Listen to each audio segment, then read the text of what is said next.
میرے بھائی مزاروں سے دل لگا ہوا ہے، عاملوں سے دل لگا ہوا ہے، مقابروں سے دل لگا ہوا ہے، قبروں کی زیارت ہمارے یہاں ہے، کبھی اس پہ بھی بول دیا کرو، تعویذ گردے ہمارے سینے پہ لگے ہوئے ہیں، لیکن کبھی ہم اس پہ بیان نہیں کرتے ہیں، یہ شرک ہے۔ موضوع ہے توحید اور شرک۔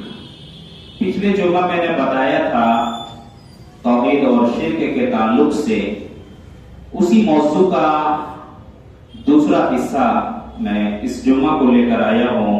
انشاءاللہ آج کے خطبہ جمعہ میں بھی ہم بتائیں گے کہ توحید کیا ہے اور شرک کیا ہے۔ موضوع ہے توحید اور شرک کی اہمیت۔ توحید آپ کو پتا ہی ہے کہ توحید کی 3 قسمیں ہیں: توحید ربوبیت، توحید الوہیت اور توحید اسماء صفات۔ یہ 3 قسمیں ہیں توحید کی، جن کا جاننا ہر مسلمان مرد اور عورت کے اوپر لازم ہے۔ توحید ربوبیت کہتے ہیں کہ اللہ کے رب ہونے پہ کوئی شک نہ ہو۔ اللہ نے ہمیں پیدا کیا، اللہ رزق دیتا ہے، اللہ زندہ کرتا ہے، اللہ موت دیتا ہے، اللہ آسمان سے بارش کا نزول کرتا ہے، یہ ربوبیت ہے۔ اللہ کہ رب ہونے میں کوئی شک و شبہ نہیں ہو آپ کو۔ یہ تمام چیزیں کرنے والا کون ہے؟ اللہ۔ بیمار کون کرتا ہے؟ اللہ۔ شفا کون دیتا ہے؟ اللہ۔ یہ عقیدہ اگر صحیح ہو تو ربوبیت، توحید ربوبیت آپ کا صحیح ہے۔ اور توحید الوہیت کیا ہے؟ اللہ کی عبادت میں ہم کسی کو شریک نہ کریں۔ جو عبادت ہم کر رہے ہیں وہ صرف اور صرف اللہ کی ہو۔ عبادت کیسی؟ عبادت کس کی؟ عبادت اللہ کی ہو۔ لا الہ الا اللہ، نہیں ہے کوئی عبادت کے لائق سوائے اللہ۔ یہ عقیدہ ہمیں رکھنا پڑے گا، یعنی بندے کے طرف سے بندے نے جو عبادت کیا وہ صرف اور صرف اللہ کے لیے ہو۔ نماز آپ پڑھ رہے ہیں اللہ کے لیے، روزہ رکھ رہے ہیں سب اللہ کے لیے۔ تو یہ کام، یہ عقیدہ اگر آپ کا ہے، یہ توحید الوہیت ہے۔ ایک چیز میں یہ بتا دوں، توحید ربوبیت اور توحید الوہیت۔ توحید ربوبیت میں جتنی بھی چیزیں ہیں اوپر سے جو نیچے کی اور آتی ہے، جیسے اللہ نے بارش کا نزول کیا، اللہ جو ہے کہ رزق دیتا ہے، اللہ زندہ کرتا ہے، اللہ موت دیتا ہے، اوپر سے نیچے کی اور جو چیزیں آئے وہ توحید ربوبیت۔ اور نیچے سے جو چیزیں بندہ اللہ کی طرف بھیج رہا ہے وہ توحید الوہیت۔ سمپل سا ڈیفینیشن ہے کہ اوپر سے آئے وہ توحید ربوبیت، نیچے سے بندہ بنا کے جو سجا کے بھیجے اللہ کی طرف وہ کیا ہے؟ توحید الوہیت ہے۔ اور توحید اسماء صفات، یعنی اللہ کے ناموں کے ساتھ، اسماء و صفات کے ساتھ ہم کسی کو شریک نہ ٹھہرائیں، ایک اللہ کو جانے، یہ توحید اسماء و صفات ہے۔ آئیے اب آگے دیکھتے ہیں کہ توحید اور شرک کیا ہے۔ اللہ کے نبی صلی اللہ علیہ وسلم کے بڑے پیارے صحابی حضرت ابو بکرہ رضی اللہ تعالیٰ بیان کرتے ہیں کہ ایک مرتبہ اللہ کے نبی صلی اللہ علیہ وسلم نے مجھے بتایا کہ اے ابو بکرہ، کیا میں تمہیں ایک ایسی چیز نہ بتاؤں جو تجھے شاید معلوم نہ ہو؟ کہتے ہیں کہ بتائیے وہ کون سی چیز ہے؟ تب جو ہے کہ اللہ کے نبی صلی اللہ علیہ وسلم نے بیان کیا کہ اللہ کے ساتھ کسی کو شریک نہ کرو اور والدین کی فرمانبرداری کرو، یہ سب سے بڑی چیز ہے۔ کہا کہ کیا میں تمہیں سب سے بڑی چیز نہ بتاؤں؟ بتائیے۔ کہا کہ اللہ کے ساتھ کسی کو شریک نہ کرو، یعنی ایک اللہ کی عبادت کرو، یہ سب سے بڑی چیز ہے، اور والدین کی فرمانبرداری کرو، یہ سب سے بڑی چیز ہے۔ اسی طریقے سے عبداللہ ابن مسعود رضی اللہ تعالیٰ بیان کرتے ہیں کہ اللہ کے نبی صلی اللہ علیہ وسلم نے ارشاد فرمایا کہ ایسا کوئی شخص جس کی موت اس حالت میں ہو گئی ہو کہ وہ شرک میں ملوث تھا، شرک کر رہا تھا، ایسی حالت میں اس کا یعنی اس کی موت ہو گئی ہو تو اس کا ٹھکانہ جہنم ہے۔ مشرک کی معافی ہے ہی نہیں، مشرک کا ٹھکانہ کہاں ہے؟ جہنم ہے۔ تو مشرک جو ہے کہ جہنم میں جائے گا، اس کی معافی ہے ہی نہیں۔ یہی نہیں، آپ اور آگے آئیے، آپ اسلام کے اندر دیکھیں گے، ہمارے اسلام کے اندر ایک خاص بات جو ہے وہ یہ کہ ایک خاص بات جو وہ دوسروں سے جو الگ کرتی ہے وہ کیا ہے؟ توحید۔ ہم توحید کے ماننے والے ہیں۔ ہمارے اسلام میں خاص بات یہ ہے دوسروں سے کہ ہم توحید کے ماننے والے ہیں، ہم کلمہ لا الہ الا اللہ کے پڑھنے والے ہیں، ہم لا الہ الا اللہ والے ہیں کہ اللہ کے سوا کوئی معبود کے لائق نہیں ہے، اللہ کے سوا ہم کسی کی عبادت نہیں کرتے ہیں، عبادت صرف اللہ کی، یہ توحید ہے، اس کے علاوہ عبادت کے لائق کوئی ہے ہی نہیں۔ یہی نہیں، آپ اور آگے آئیے، اللہ کے نبی صلی اللہ علیہ وسلم کو دیکھ لیجئے، مکہ میں جب تک رہے توحید کی دعوت دیتے رہے۔ ابھی آگے ہم بتائیں گے کہ کیا کیسے دعوت دیتے رہے۔ آگے آپ ذرا دیکھیے کہ عبادت کیسی؟ رسول کی جیسی۔ عبادت کس کی؟ اللہ کی۔ آپ نماز پڑھتے ہیں، ہر نماز میں آپ سورہ فاتحہ پڑھتے ہیں، پڑھنا بھی ضروری ہے، میں نے بتایا تھا پچھلے جمعہ، اور سورہ فاتحہ میں ایک آیت ہے ایاک نعبد و ایاک نستعین، اے اللہ ہم تجھ ہی سے سوال کرتے ہیں، تجھ ہی سے مانگتے ہیں اور تجھ ہی سے مدد طلب کرتے ہیں۔ گویا کہ ایک بندہ نماز کی حالت میں یہ وعدہ کر رہا ہے، اے اللہ معبود کے لائق تو ہی ہے، اللہ مشکل کشا تو ہی ہے، اللہ بیمار کرنے والا تو ہی ہے، اللہ شفا دینے والا تو ہی ہے، اللہ دکھ و درد کو مٹانے والا تو ہی ہے، اللہ رزق دینے والا تو ہی ہے، اور ایاک نعبد و ایاک نستعین، اللہ تجھ ہی سے ہم مانگتے ہیں اور تیری ہی پرستش کرتے ہیں، تیری عبادت کرتے ہیں، تجھ ہی سے سب کچھ ہم مانگتے ہیں اور مدد طلب کرتے ہیں، تجھ ہی سے کرتے ہیں۔ گویا کہ بندہ نماز کی حالت میں اللہ سے کیا کر رہا ہے؟ ایک وعدہ کر رہا ہے۔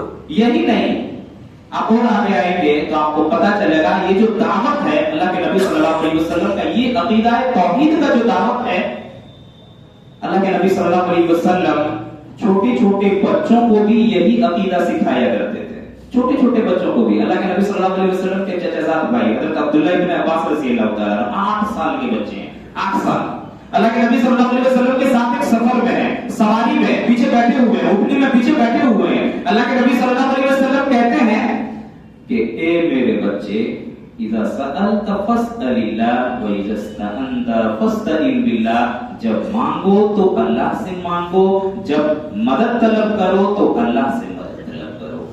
8 سال کے بچے کو اللہ کے نبی صلی اللہ علیہ وسلم توحید سکھا رہے ہیں، 8 سال کے بچے کو مانگو تو اللہ سے مانگو اور مدد طلب کرو تو اللہ سے مدد طلب کرو۔ توحید یہ ہے میرے بھائی، توحید کی دعوت اللہ کے نبی صلی اللہ علیہ وسلم ہر صحابہ کرام کو تلقین کرتے تھے کہ توحید کی دعوت، اپنی تبلیغ کا آغاز جب تم کرو تو توحید سے کرنا، عقیدہ توحید سے کرنا۔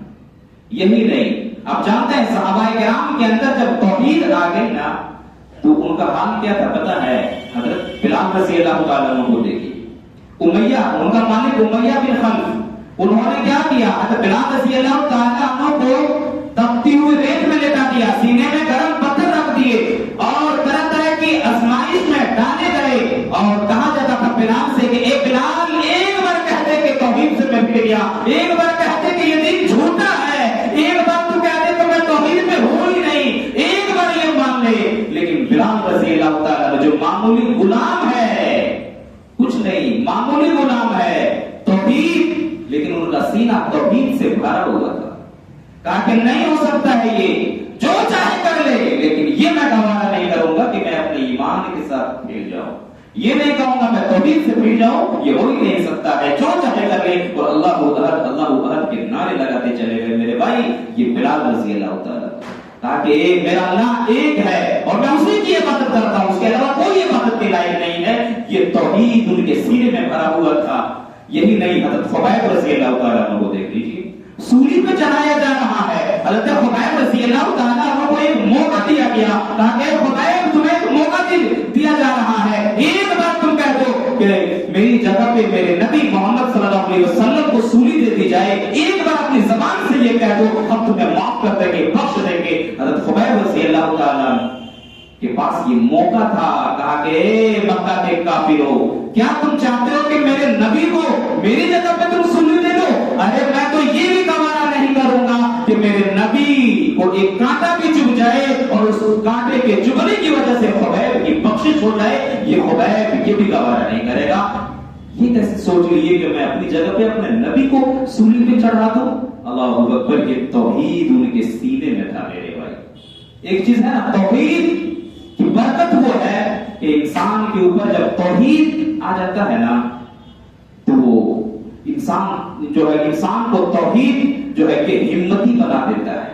توحید انسان کو پاورفل بنا دیتا ہے. توحید انسان کو نڈر بنا دیتا ہے. صرف اللہ کا ڈر اس کے دل کے اندر رہے, یہ توحید انسان کو بنا دیتا ہے. توحید اتنی بڑی چیز ہے. یہی نہیں, توحید ذرا دیکھیے, ہم اور آپ صرف یہ چاہتے ہیں کہ اللہ نے پیدا کیا ہے, لیکن جب مانگنے کی بات آتی ہے تو غیر اللہ کے سامنے مانگتے ہیں. یہ بھی ابھی ہم آگے بتائیں گے. ذرا دیکھیے, اللہ کے نبی صلی اللہ علیہ وسلم کے ایک پیارے صحابی حضرت ابو ہریرہ رضی اللہ تعالیٰ وہ بیان کرتے ہیں کہ اللہ کے نبی صلی اللہ علیہ وسلم سے ایک مرتبہ میں نے سوال کیا, اللہ کے نبی صلی اللہ علیہ وسلم یہ بتلائیے وہ خوش نصیب شخص کون ہوگا قیامت کے دن جس کی آپ شفاعت کریں گے. بڑا بہترین سوال تھا کہ قیامت کے دن کس کی آپ شفاعت کریں گے, کن کے حق میں بولیں گے, وہ کون سا خوش نصیب شخص ہے؟ اللہ کے نبی صلی اللہ علیہ وسلم کہتے ہیں کہ ابو ہریرہ بڑا بہترین سوال تو نے کیا تھا, مجھے امید بھی تھی ایسے ہی سوال کی. کہا کہ جاننا چاہتے ہو وہ خوش نصیب کون ہے جس کی میں شفاعت کروں گا؟ کہا کہ بتائیے. کہا کہ وہ خوش نصیب شخص وہ ہوگا کل قیامت کے دن جو من قال لا الہ الا اللہ, جس نے لا الہ الا اللہ پڑھا اور اسی موقع پہ ڈٹے رہا, توحید کے اوپر آیا اور آنے کے بعد شرک کی طرف مڑ کر نہیں دیکھا, اس کی میں شفاعت کروں گا. اللہ اکبر, کتنی بڑی چیز ہے. توحید کے اوپر آیا, آنے کے بعد شرک و بدعت کی طرف مڑ کر نہیں دیکھا, اس کی میں شفاعت کروں گا. یہ کتنی بڑی چیز ہے. آج ہم لوگ کہتے رہتے ہیں توحید کے اوپر ہم بھی ہیں, اللہ کو ہم مانتے ہیں, اور جب بدعت و خرافات کی بات آ جاتی ہے تو ہم آگے آگے رہتے ہیں. یہ شرک کے اوپر آپ آ گئے ہیں میرے بھائی, اس کی معافی ہے ہی نہیں. آگے ذرا دیکھیے, اللہ کے نبی صلی اللہ علیہ وسلم ایک حدیث کے اندر متفقون علیہ روایت ہے, حضرت عمر فاروق رضی اللہ تعالیٰ عنہ بیان کرتے ہیں کہ وہ حجر اسود کے پاس ہیں اور حجر اسود کو دیکھ رہے ہیں اور کہہ رہے ہیں کہ انی اعلم انک حجر, اے حجر اسود میں جانتا ہوں کہ تو ایک پتھر ہے, ما تضر ولا تنفع, تو نفع نقصان کا مالک نہیں ہے. مجھے پتا ہے تو ایک پتھر ہے, تو نہ نفع کا مالک ہے نہ نقصان کا مالک ہے. میں تجھے اس لیے چوم رہا ہوں کہ میرے نبی نے چوما ہے. نبی پتھر کو چومے تو پتھر کا چومنا سنت ہے. اللہ اکبر, کتنی بڑی چیز ہے. عمر فاروق رضی اللہ تعالیٰ کہہ رہے ہیں کہ مجھے پتا ہے کہ تو ایک پتھر ہے, اس لیے چوم رہا ہوں کہ نبی نے چوما ہے. تو نفع نقصان کا مالک نہیں ہے, وہ نیت نہیں ہے, نبی نے چوما ہے, میں چوم رہا ہوں. نبی پتھر کو چومے تو پتھر کا چومنا سنت ہے. نبی کہے نماز پڑھو, نماز کا پڑھنا سنت ہے. نبی کہے نماز نہ پڑھو, نماز کا نہ پڑھنا سنت ہے. نبی کہے نماز میں رکوع کرو تو رکوع کرنا سنت ہے. نبی کہے نماز میں سجدہ کرو, سجدہ کرنا سنت ہے. نبی کہے نماز میں نہ رکوع کرو نہ سجدہ کرو تو یہ کرنا حرام ہے. جنازے کی نماز میں دیکھ لیجیے, نبی نے کہا جنازے کی نماز پڑھو, رکوع نہ کرو نہ سجدہ کرو, کرو گے تو یہ غلط ہے. نبی کہے روزہ رکھو, روزہ کا رکھنا سنت ہے. نبی کہے روزہ نہ رکھو, نہ رکھنا سنت ہے, رکھنا حرام ہے. عید کے دن روزہ رکھنا, نبی جو کہے وہ سنت ہے. جس چیز سے منع کر دے اسے کرنا غلط ہے. ایک اور روایت, حضرت امیر معاویہ رضی اللہ تعالیٰ حج میں گئے اور خانہ کعبہ کا طواف کر رہے ہیں. حج عمرہ جو کیے ہوئے ہیں ان کو پتا ہوگا کہ خانہ کعبہ کے 4 کونے ہیں. حجر اسود کا کونا، رکن حجر اسود، رکن عراقی، رکن شامی، رکن یمانی، یہ 4 کونے ہیں. نبی کی سنت ہے کہ حجر اسود سے طواف شروع کریں اور حجر اسود کو بوسہ دیں، ہاتھ سے چھوئیں، اور رکن عراقی، رکن شامی کو نہیں، رکن یمانی کو بھی آپ ہاتھ سے چھو سکتے ہیں. یہ نبی کی سنت ہے. کعبہ کے 2 کونے کو چھونا نبی کی سنت ہے. حجر اسود، رکن یمانی. امیر معاویہ رضی اللہ تعالیٰ عنہ جو ہے کہ کعبہ کا طواف کر رہے ہیں. طواف کرتے کرتے انہوں نے کعبہ کے 4 کونوں کو ہاتھ سے چھو دیا. موجود تھے عبداللہ ابن عباس رضی اللہ تعالیٰ عنہ. کہا کہ امیر معاویہ آپ نے یہ جو کیا کیا نبی سے ثابت ہے؟ کہا کہ یہ کون سی بڑی بات ہے؟ کعبہ معتبر جگہ ہے، احترام کے لائق ہے، عزت کا گھر ہے. 2 کونے چھونے کے لیے 4 کونے کو میں نے ٹچ کر دیا تو کیا بات ہے؟ کوئی بات نہیں ہے. عبداللہ ابن عباس رضی اللہ تعالیٰ عنہ کہتے ہیں بات تو صحیح ہے، لیکن اللہ تبارک و تعالیٰ نے کیا کہا؟ لَقَدْ كَانَ لَكُمْ رَسُولُ اللَّهِ أُسْوَةٌ حَسَنَةٌ. میں نے اپنے نبی کی پوری زندگی تمہارے لیے اسوہ حسنہ بنایا، نمونہ بنایا. نبی نے 2 کونے کی اجازت دی ہے چھونے کے لیے، 4 کونوں کو آپ نے چھو دیا. یہ حق آپ کو کس نے دیا؟ امیر معاویہ رضی اللہ تعالیٰ عنہ فوراً غلطی تسلیم کرتے اور کہتے ہیں مجھ سے غلطی ہو گئی ہے، آئندہ ایسی غلطی میں نہیں کروں گا. غلطی ہوئی لیکن فوراً غلطی کو مان لیتے ہیں کہ یہ میں نے غلطی کیا ہے. آج حدیث پہ حدیث ہم پڑھتے رہتے ہیں کہ نبی سے ثابت نہیں ہے، نبی نے غلط کہا ہے، صحابہ کرام سے ثابت نہیں ہے، پھر بھی ہم وہ چیز کرتے ہیں. منکر حدیث میں نے بتایا تھا یہ منافق کی نشانی ہے. آج ہم وہی طریقہ کر رہے ہیں، نبی سے ثابت نہیں پھر بھی ہم کریں گے تو کریں گے، باپ دادا نے کیا ہے ہم کریں گے.